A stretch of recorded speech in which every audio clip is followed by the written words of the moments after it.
Assalamualaikum warahmatullahi wabarakatuh, Ustaz. Assalamualaikum warahmatullahi. Dulu saya pernah merasakan nikmatnya hidayah saat pertama kali berhijrah. Tapi seiring waktu saya pernah jatuh dan futur. Sekarang saya sedang berusaha untuk bangkit dan memperbaiki diri lagi.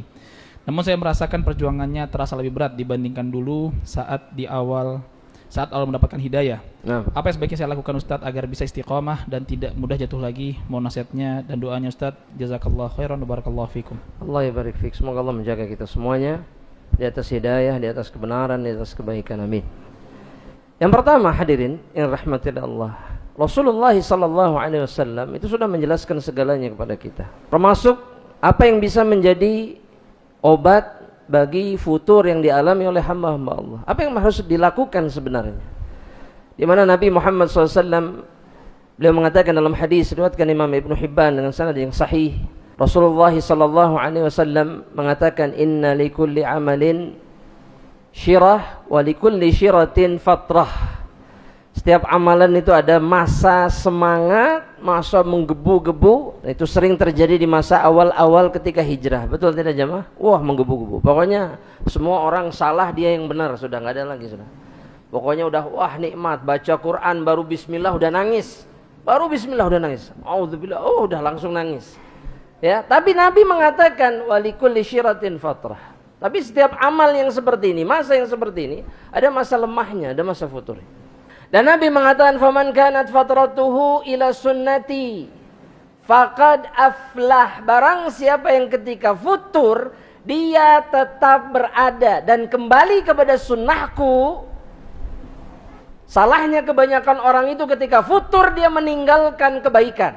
Itu salahnya. Kajian enggak, datang ke masjid enggak, apa yang bisa diharapkan? Obat apa yang bisa mengobati kefuturannya jika keadaannya seperti ini? Enggak bisa. Justru yang selamat itu adalah yang tetap memaksakan dirinya meskipun berat untuk tetap berada di atas jalan ini. Ya. Nah, yang gini-gini mau datang ke masjid, duduk di pojokan kemudian tidur, silahkan. Yang penting datang. Kenapa? Karena sebenarnya Anda nggak mau datang sebetulnya, tapi Anda maksain. Anda lagi nggak pengen denger, hati ini susah menerima. Datang, duduk. Ya, mau nyender ke tiang atau masuk ke dalam tiangnya sekalian, silahkan. Iya, bener.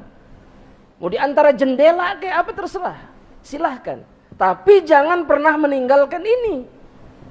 Karena merekalah yang kata Nabi aflah, merekalah yang selamat, merekalah yang beruntung. Kita tahu orang-orang yang futur kemudian meninggalkan sunnah Nabi, sering kali mereka tidak pernah kembali lagi.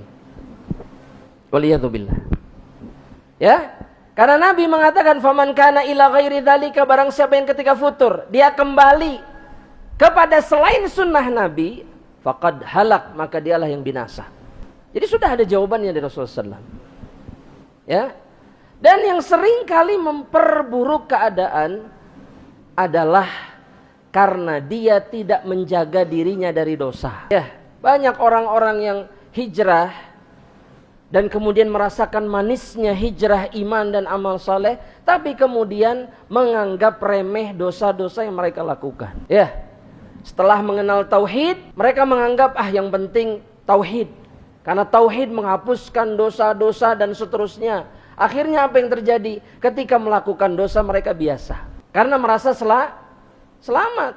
Sedangkan para sahabat Nabi seperti yang dibilang tadi, mereka tidak pernah menganggap kecil dosa yang mereka lakukan. Makanya mereka selalu bersegera untuk menghapuskan jejak dosa mereka.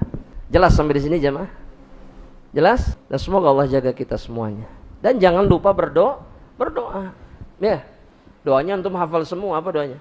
Tuh, enggak usah dikasih clue aja langsung jawab. Ya muqallibal qulub. Tapi ana yakin doa itu kadang-kadang kita baca. Ya, yang lebih sering apa? Rabbana atina fid dunya hasanah atau Allahumma inni as'aluka ilman.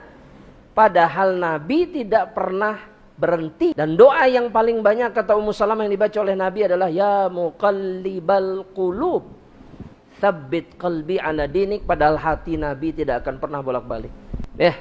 Maka kita yang lebih pantas untuk mengamalkan dan mendawamkan doa ini.